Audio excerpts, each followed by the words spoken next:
मेरे एक ही बच्चा है, वो भी चला गया। क्या बोलूं मैं, मेरा बच्चा नहीं है एक ही। नमस्कार, आप देख रहे हैं खबरें उदय भारत। मीरा रोड के पेंकरपाड़ा में महानगर पालिका के अधिकारियों की लापरवाही के वजह से हुई 5 वर्ष के बच्चे की मौत। इस गार्डन में जहरीले सांपों का भी खतरा है। इस गार्डन में गटर का ढक्कन खुला रहता था। इस गार्डन के ठेकेदार पर कार्रवाई होगा या नहीं, आइए देखते हैं लोगों का क्या कहना है। ये बीएमसी की गलती निकली है, सब बीएमसी के लापरवाही से गया है ये सब। बीएमसी के कारण आज जो हुआ वो बीएमसी इसकी जिम्मेदार है। 3 घंटा हम लोग ने ढूंढा, नहीं मिला। तो फिर बाद में कोई बच्चा बोला कि एक बच्चा यहाँ पानी में डूबा है। बोला सोमवार तक आपको कुछ बताता हूँ मैं। प्रशासन से यही है कि जो बीएमसी की गलती है वो उसका वो करे।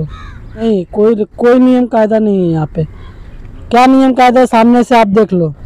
इधर पतरा खुला है, उधर खुला है, इधर खुला है। क्या नियम कायदा, कुछ नहीं है। अच्छा। मेरे एक ही बच्चा है, वो भी चला गया। क्या बोलूं मैं, मेरा बच्चा नहीं है एक ही। हाँ नहीं, जब तक कुछ नहीं होता तब तक अभी सर्टिफाइड नहीं हूँ मैं। जैसा आपके बच्चे के साथ दुर्घटना हो, जैसे मेरे बच्चे के साथ में हुआ, मेरे चाहिए, इसके लिए क्या कहना चाहिए? मैं वही इसके लिए बीएमसी को ये चेतावनी दिया है। मैंने इसके लिए कंप्लेंट डाला है कि इसका कार्रवाई करे। मेरे बच्चे के साथ में जैसा हुआ और दूसरे के बच्चे के साथ में ऐसा ना हो। पत्रे आहेत, मोठी मुलं असतात ती तोडून येतात। तर लहान मुलांना काय समजतंय की कुठे जायचंय कुठे नाही जायचंय। तर साध्या बॉलसाठी तो मुलगा गेला आणि मग त्याला बाहेर यायला नाही जमलंय। तर आता हे सगळं व्यवस्थित केलं पाहिजे, अशा भिंती घातल्या पाहिजे सगळीकडून असं वाटतं। आणि तो गेला तर गेला, पण दुसऱ्या मुलांना असं होऊ नये। आणि गार्डन जिथपर्यंत हे होत नाही तिथपर्यंत गार्डन बंद ठेवलं पाहिजे। हे असं आमच्या चाळी इथे आता मुलं तर कधी न सांगता पण येऊ शकतात। गार्डन बनवला जातो ना, हा। हे सगळं जे झुले बिले जर आता तुम्ही या एक्सेसरीज ठेवल्या खुश राहण्यासाठी का मुलं मरायसाठी? गार्डन कशासाठी आहे? त्याला पण जवळजवळ 6 महिने बघा, हे पत्रे आहे ना निघतात, पोरं सगळे मोठी मोठी पोरं हे पत्रे काढतात। आम्ही रस्सीने मानतो, रस्सीने मानतो, पोरं ऐकत नाही, काढून टाकतात। सकाळी काढला की रात्री खोलतात आहेत। काय करणार आम्ही? आणि किती सांगणार हे करा ते करा? त्यांना नाही समजत का आपण गार्डन बनवलंय तर त्याला हे सगळं करायला पाहिजे। लहान मुलगा तो तिथून गेला, हे इथे तुम्हाला सरळ सरळ दिसतंय, हे नाही का त्यांनी करायला पाहिजे? गार्डन बनवलं त्यांनी पूर्ण काम करून जायला पाहिजे होतं। हे अर्धवट ठेवून नाही जायला पाहिजे। आता लावलंय पत्रा सकाळी, ते तिथं तसंच आहे, तिथूनच तो मुलगा गेला असणार ना। ही भिंत जर असती तो मुलगा गेलाच नसता ना। दुःख झालेलं आहे। आपला मुलगा काय शेजाऱ्याचा दुःख म्हणजे काय, तो आता काय गेला तो येणार नाहीये, पण दुसऱ्याला असा त्रास परत नाही व्हायला पाहिजे। नाही तर आम्हाला गार्डन नको। पोरं खेळण्यासाठी हे सगळं गार्डन बनवलं जातं, असे मरायसाठी नाही। हे जे सगळं ते पत्रे लावले ते पत्रे नको, भिंत घाला। पण हे काही लोक बोलतात की स्टे आलाय त्याच्यामुळे बोलतात तिथे भिंती नाही घालू शकत। ऍटलीस्ट इथे एक वॉचमॅन ठेवू शकता तुम्ही।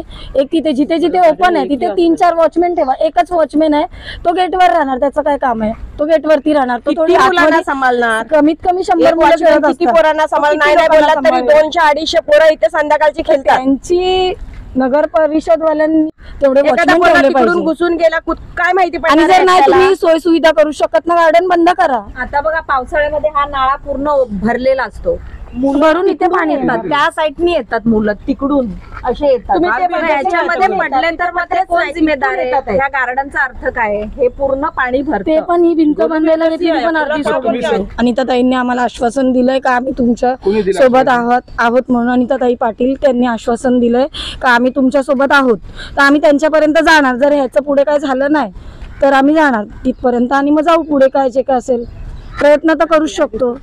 जब बच्चे की मौत हो गई तब जाके जो है वो पानी में ऊपर आया बच्चा, तब जाके जो है कोई बताया कि आपका बच्चा यहाँ पर किसी का बच्चा पानी में पड़ा हुआ है। प्रशासन से यही अपील है, उनका एक ही बेटा है, वो भी गया। अब उनके दोनों पति पत्नी तो विधवा ही समझो उनको, तो उनके आगे के गुजारे के लिए तो प्रशासन से यही मांग करेंगे जो उनको होता है तो उनका जो है उनके लिए करें। ऐसा किसी के साथ और नहीं होना चाहिए। ऐसा किसी के साथ में नहीं होना चाहिए। हमारे साथ में मान लीजिए हो गया, ऐसा और किसी के साथ में नहीं होना चाहिए। अतिशय वाईट बातमी आहे। 5 वर्षाचा छोटासा बाळ, छोट्या बाळांना आपण देवाप्रमाणे मानतो, सांभाळतो आणि असा बाळ या समोरील पत्रामधून तो आतमध्ये आला आणि खेळत खेळत हा असा वरती जाऊन बिचारा तो खड्ड्यामध्ये पडला आणि खड्ड्यामध्ये पडून त्याचा दुर्दैवी मृत्यू झाला. याबाबत माहितीही लेट मिळाली.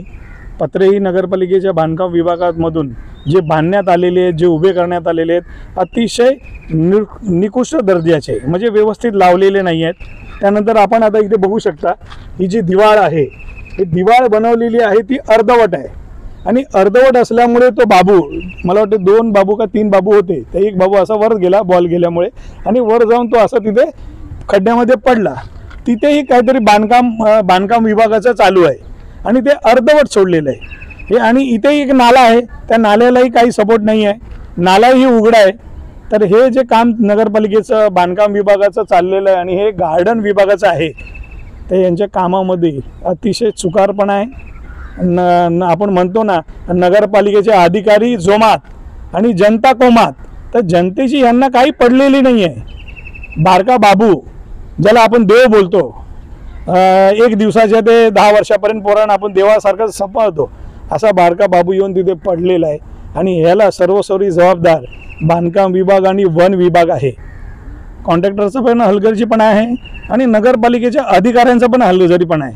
जर कुठलं काम ते कॉन्ट्रॅक्टरला देतात, ते पूर्ण होत आहे नाही होत आहे, ते काम कसं करतायत, त्या कामामध्ये काही विघ्न आहे काय, तिथे काय लोकांना, नागरिकांना, बाळगोपारांना काय त्रास होतो काय, हे सगळं बघणं अधिकाऱ्यांचं काम आहे. तर ते लक्ष देत नाहीत. जेवढा तो कॉन्ट्रॅक्टर जबाबदार आहे, तेवढा जबाबदार नगरपालिकेचे तिन्ही डिपार्टमेंटचे अधिकारी आहेत. कॉन्ट्रॅक्टरने अर्धवट काम ठेवलेलं आहे आणि मनुष्यवधाचा गुन्हा त्याच्यावर दाखल व्हायला पाहिजे. आणि माझ्या मते त्यांना जे सपोर्ट करणारे असतील, त्यांनाही त्यांची इन्क्वायरी करून त्यांच्यावरही मनुष्यवधाचा गुन्हा दाखल व्हायला पाहिजेच. मला हे लेट कळालं आज, आणि कळालं तसंच मी यांना आद्या गाठ घ्यायला आलो. मी कमिशनर सरांना पत्र देणार याबाबत, बांधकाम विभागाला याचं पत्र देणार, CC2 आपण वन विभागाला करणार. आणि यथाशक्ती, मला आताच कळालं की त्यांना तो एकच मुलगा होता आणि त्यांनी देवाला नवस मागून 6 वर्षात तो मुलगा त्यांना झालेला, आणि एकुलता एक मुलगा गेल्यानंतर काय त्याच्या वेदना आणि काय त्याच्यावरती डोंगर कोसळतं ते आपण जाणू शकतो. हे त्याचे वडील आहेत आणि यांच्यावर काय ते डोंगर कोसळला ते आपण समजू शकतो. तर नगरपालिकेला मी सांगणार की त्यांना यथाशक्ती काय तुम्ही त्यांना मदत करा आणि इथलं सर्व काम तुम्ही एमर्जन्सी लवकरात लवकर येणाऱ्या आठवड्यामध्ये पूर्ण करा. अतिशय खेदजनक बातमी आहे. पुऱ्या मीरा भाईंदरमध्ये हे पसरलेलं आहे. आता आपणच कळवलं, मलाही 12च्या नंतर कळालं. मी भेटायला आलो कमिशनर साहेबांना. मी स्वतः त्यांच्या व्हॉट्सअपवरती आता मेसेज टाकणार आहे आणि थोड्या टायमाने मी मेलवरती तिन्ही डिपार्टमेंटला पत्र देणार आहे याबाबत.